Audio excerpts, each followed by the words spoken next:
Vegeta Blue starter deck for the brand new Dragon Ball Super Fusion World card game is probably one of the most explosive decks out of the four. It's got a ton of synergistic cards with a lot of potential, and today I'm going to give my honest review on the blue starter deck, each card in it, and where I'd rank it amongst the other decks, starting with the leader, Vegeta. And just like the Son Goku card, it starts at a 15,000 battle power and also has a draw engine that allows it to draw one card whenever it attacks. However, when you get to awaken this card, things get a little spicy. Now your Vegeta has a battle power of 20,000, and he has the unique ability which he can activate once per turn during his main phase, and that's if you have 7 or fewer cards in your hand, this card gets plus 15,000 power for the turn, which easily puts Vegeta at 35,000 battle power for that turn and really can apply pressure to your opponent's leaders. Now this is a great ability, and this entire deck synergizes based off of that, but the only downside is in a game where you kind of typically want to have card advantage, this deck kind of thrives on the opposite.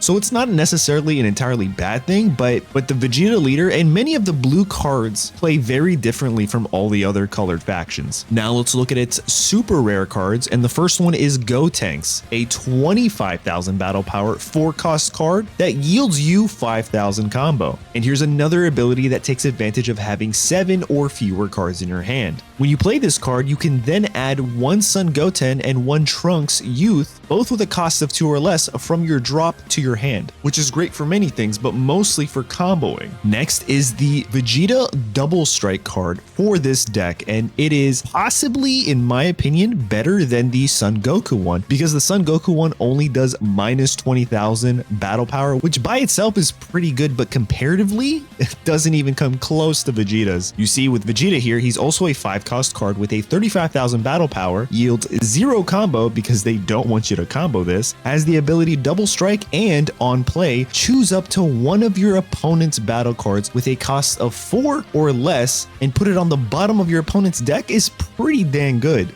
Alright, now let's move on to some common cards. The first one is Gotenks here. It's a 25,000 battle power 3-cost card that yields 10,000 combo. Pretty solid. Next up is the 4-cost Son Goku Super Saiyan 3 card that gives you a whopping 30,000 battle power, and it has 10,000 combo. Pretty good. But here's the Son Goten that you'll often be using early on. It's a 1-cost card, yields 10,000 combo, which is really good, and it also has the nice rounded 15,000 battle power. For a 1-cost card, this is like TN. It's really good. But the one you'll probably want to be bringing back with the Gotenks ability is the Super Saiyan Son Goku, which is also a 15,000 battle power and yields a 10,000 combo. However, this is a 2-cost card with a really nice ability. When attacking, add up to 1 card from your life to your hand, which can help you activate and awaken your Vegeta much faster. Then if you have 7 or fewer cards in your hand, choose up to one of your opponent's battle cards with a cost of 2 or less and return it to the owner's hand. There's a lot of bouncing battle cards from the field to the owner's hand or back to the owner's deck in this blue faction, which helps it really balance out the whole not having a lot of cards in your hand aspect of the game. All right, next up is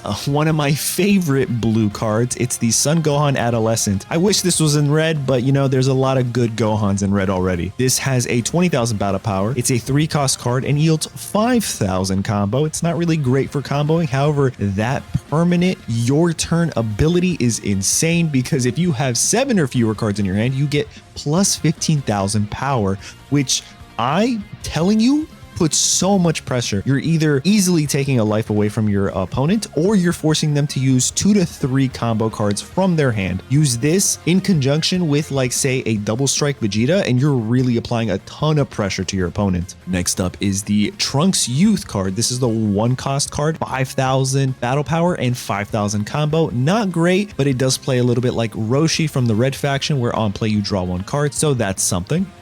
Next is the better version, the Super Saiyan Trunks Youth, that has a 15,000 battle power 2-cost card, gives you 10,000 combo, but this ability, again, the whole deck just synergizes so well. It's a permanent your turn ability, kind of like Son Gohan's, but if you have 7 or fewer cards in your hand, this card gets a plus 10,000 power, and on top of that, on play, you get to add 1 card from your life to your hand, further helping you awaken your leader Vegeta. Now let's look up the next one. This is your super combo card. We talked a little bit about super combos in the last review video. Pretty much you don't want to summon these. You only ever want to use them on your opponent's turn. That's where you get the whopping extra 10,000. So this really gives you a 20,000 plus combo, but you don't never want to use it offensively. That's pretty much it. You get 4 in your deck, and yeah, it's Videl. It's a great card. It works like every other super combo card. Next up is Piccolo, and he has an on-play ability that says if you have 7 or fewer cards in your hand, you can add up to 1 extra card from your drop to your hand, which is honestly really good. I'm telling you, there's so much bouncing with this deck. It's a 20,000 battle power, 3 cost card, gives you a 5,000 combo. Really don't want to combo with this unless you have to. Now let's look at who's next. It's your blocker